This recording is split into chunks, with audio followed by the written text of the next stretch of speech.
इधर राजनांदगांव के डोंगरगढ़ से जमीन रजिस्ट्रेशन में फर्जीवाड़ा का मामला सामने आया है, जहां आदिवासी की जमीन को हलवा बनकर खरीदा गया। खरीदी करने वाले व्यक्ति के मृत्यु के बाद मां के नाम पर जमीन का बिना केस नामांतरण भी कर दिया। उसके बाद ब्राह्मण बनकर अग्रवाल को जमीन बेच दी। आपको बताते चलें कि जब आदिवासी ने धोखाधड़ी की शिकायत कर जमीन वापसी की मांग की तो अधिकारियों ने अग्रवाल के नाम से ही नामांतरण का आदेश दे दिया। साथ में ये भी कहा कि किसी को आपत्ति है तो कोर्ट जा सकते हैं। दरअसल ईश्वर गोंड बड़िया टोला निवासी से स्वामी विवेकानंद आश्रम के संत उभय उमरेडकर ने ग्राम राजकट्टा में कृषि भूमि खरीदी थी। संत के मृत्यु के उपरांत ये जमीन स्वामी विवेकानंद आश्रम जानी थी, लेकिन जमीन को संत की माता नाम पर नामांतरण कर दिया गया। बाद में जमीन को फर्जी तरीके से बेच दिया गया।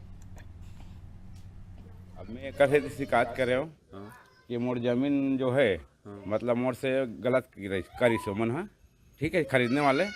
अब मेरे पूरा पैसा मिला ही नहीं है, मेरे खाली 30,000 दिया है। तो आप शिकायत कौन ना करे हो?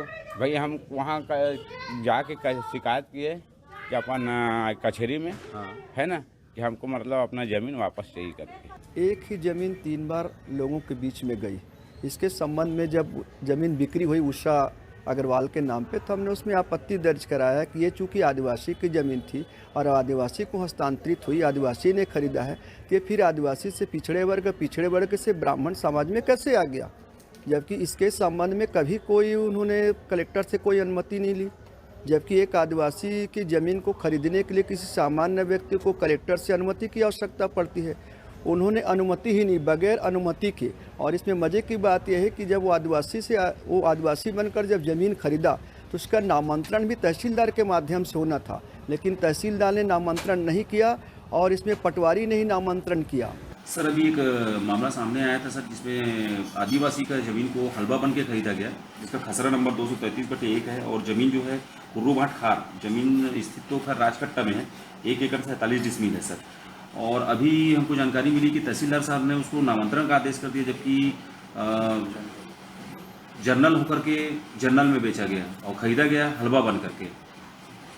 उस संबंध में शिकायत प्राप्त हुई है, विधिवत जांच किया जाकर कार्रवाई की जाएगी। और इसमें एक दो आपत्तिकर्ता थे, उन्होंने अपना आपत्ति दर्ज कराया था। चूँकि आपत्ति सिविल प्रकृति का था, तो इसलिए हमने उन आपत्तियों पे विचार न करते हुए हमने आदेश पारित किया है। और सामने वाला जो पक्षकार है चाहे तो अपील में जा सकता है या फिर सिविल न्यायालय में उसके खिलाफ जो भी कार्रवाई है वो कर सकता है।